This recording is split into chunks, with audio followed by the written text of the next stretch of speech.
Hi guys, welcome back to my channel. Today we're going to make this really nice and yummy buns that's crisp on the outside and really soft and yummy on the inside.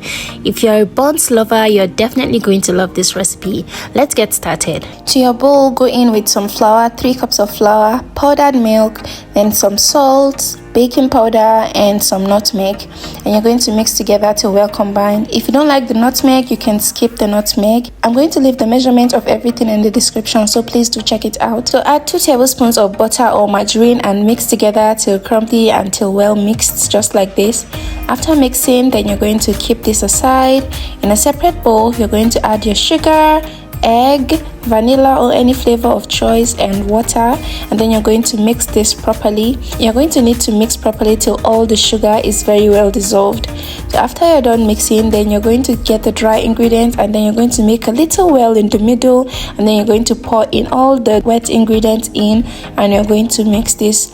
Okay, so while mixing this, you don't want to mix it too much. You don't want it to be stretchy and drawy, so you want it to be crunchy and soft on the inside, so you don't want to over mix this. So at this point, I noticed that my dough was a bit too stiff for my liking, so I added a 1/4 cup of water. If you like your buns rock hard, you don't need to add some water, but if you like it like softer on the inside and crunchy on the outside, then do add some water. This is the consistency you're looking for. So to my pan, I'll add some oil, let it get hot. When it's hot, then I'll start placing my dough in one after the other.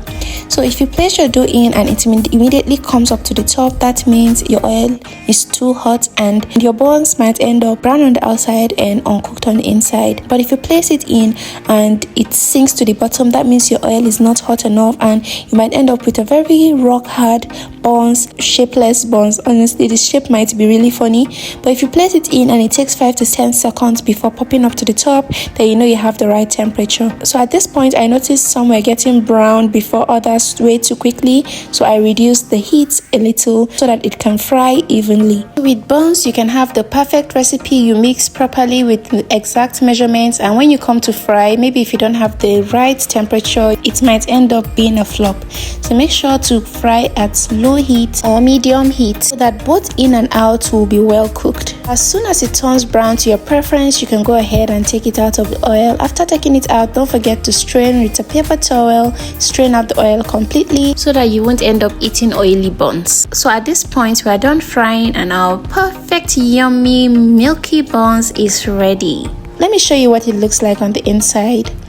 Look how beautiful, guys. Honestly, this was so tasty. It was rich, so delicious. Thanks for watching. See you in my next one. Bye.